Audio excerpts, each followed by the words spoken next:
Anamai, Asantemai, Yamakwa about the kingdom of Asante, Jumedia to the Nifofro, a year, Obronuni. Obronuni, Jumedia Bia, the kingdom of Asante, Yedia Ba, say, ye bet church and Krum Kra, a Wukuma saying, said a bear, we are suffering in our behu. See, be a whipper baby, be our hoodie or obey you cronim. And a dream a more, Asokore Mampong could dream. Say, bet church, Asokore Mampong, Nepa a womb. Ina actually we are seeing said a bear we are suffering in Ghana in a near sentiment in a ebehu. Me am no case a friend Kofi Frimpong. Pacho mam Renfi, mun subscribe to your YouTube channel. I hear the Kingdom of Asante official TV. Eso, with the moon namas.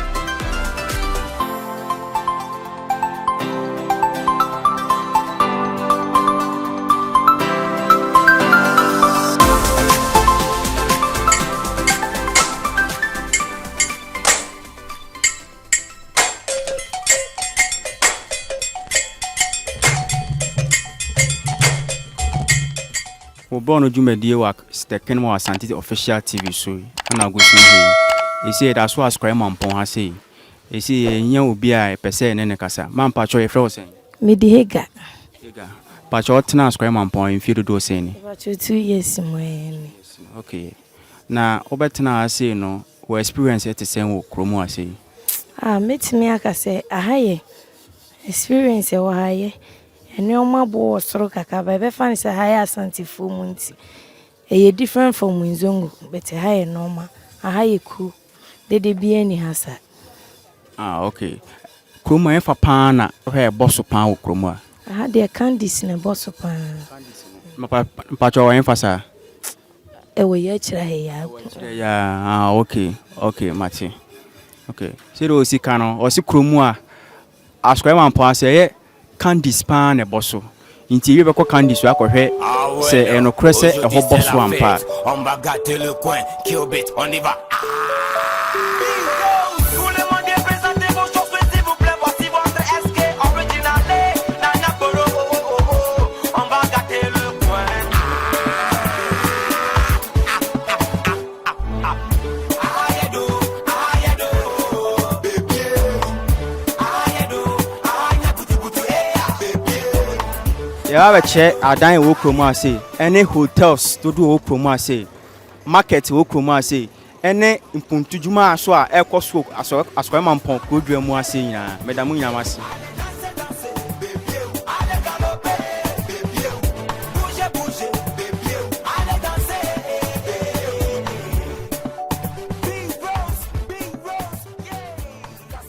Me Dr. Shadrach Baswa. I'm here at Semen's Herbal Clinic. Yasu ye ewo Asokore Mampong. Na oba Semen's Herbal Clinic ye de enhabedru herbal medicine na edidwuma esayare. Ekwan a ye fa so esayare ye abefo kwan so se obi ho fa no na oba yasu ye a okọ lab ye ne scan ye de ne fa mfidie mu ansa na yama ne diagnosis na yama no edru, that's treatment.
and Asokore Mampong kuro dwam abe ya chechre efia ro e wo kuro mu ase adan hospitals clinics e wa ase markets any hotels so a e wo kuro mu ase me da mu nyina ma se